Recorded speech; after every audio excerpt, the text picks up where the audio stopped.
Good morning, everybody. Ladies and gentlemen, I feel honored that you invite us, civil society from Indonesia. I'm not only representing my institution, Transparency International Indonesia, but the civil society organizations, particularly the core team of NGO, part of the core team of Open Government Partnership in Indonesia led by UKAV4. And we have Karina here. Mrs. Karina, please stand up. Yeah, our lead in the Open Government Partnership in Indonesia. Well, talking about OGP, the catchy word is partnership.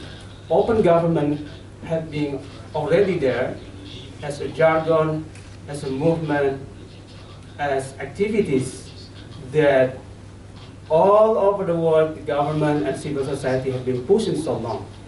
But the partnership of the OGP is that distinctive word that defines the OGP. So it's all started in Bali. To give you a little bit example on how the partnership between civil society and the government in doing such a big event in Bali, our Asia Pacific OGP conference in May 2014, a couple of months ago, when we sit together, civil society and the government, to not only promote the spirit of open government partnership, but also to talk more about our challenges and also opportunities for changes in the Asia Pacific as a region. We know that we have similar situations. We have little bit similar challenges in our region, even though there is a very advanced countries in the region. There is also quite developing countries in the region. There's of course quite undeveloped countries in the region, but the most important that these differences is not become a burden or become obstacles for us to talk about how to give us solutions to the real problem of the people. So when we are in Bali, we feel the same feeling that as a region, we need to say something and make a solutions to these problems. Well, in Bali, we have what we call as a CSO Day, where Saroeun is one of the facilitator or a lead coordinator in one of the sessions. In Bali, the CSOs from all over the country in the region formulate three joint statements, 3 points of the joint statement.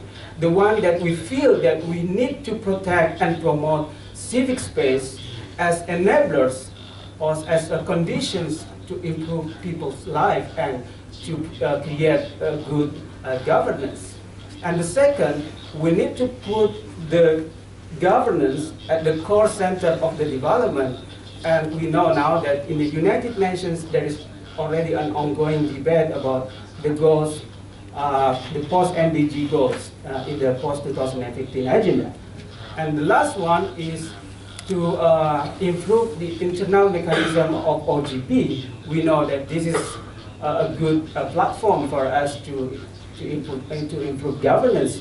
But in order to improve governance, we have to have some sort of a fixed and a better internal mechanism to improve participation, accountability, and transparency.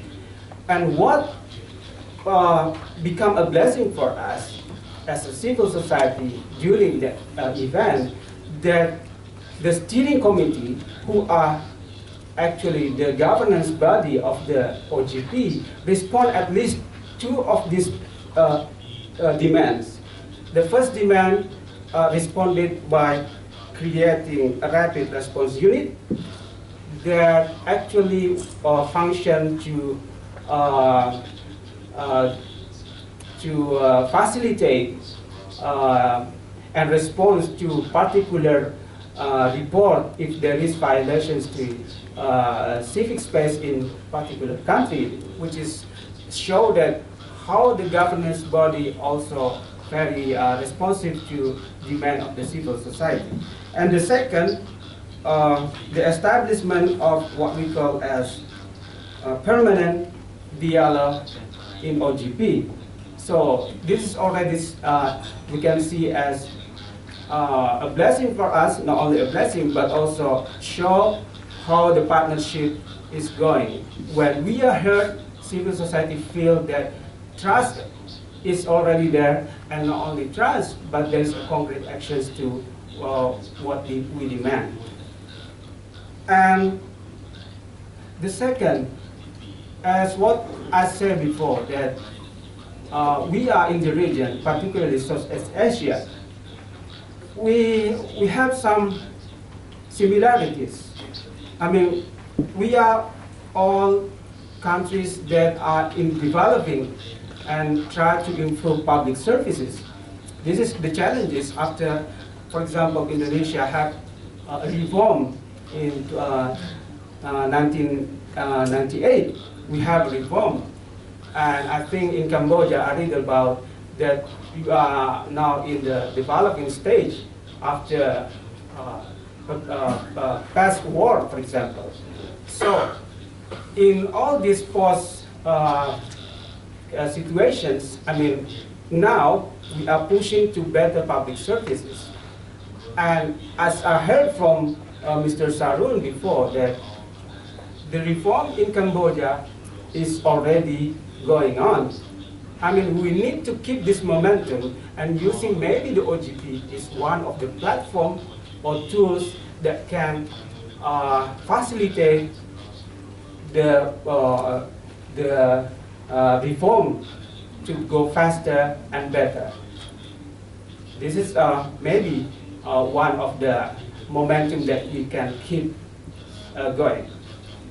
And the last one that I want to highlight, that actually in Indonesia, we've been already, well, I'm from the civil society.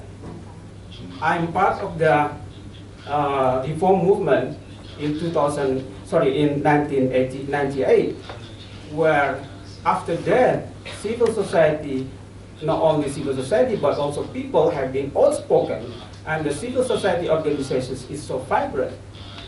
But sometimes, before the OGP, we are already outside. We are only outside the system. We're only knocking the door from outside. When the OGP comes, we are part of the, not the system, but we are part of the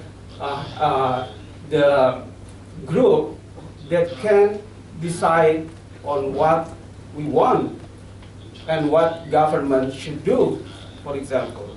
So OGP is open up spaces for us, and the incentive for us that we are not only outside and knocking the door, but we are also become part of who decide what is important for the country. Thank you.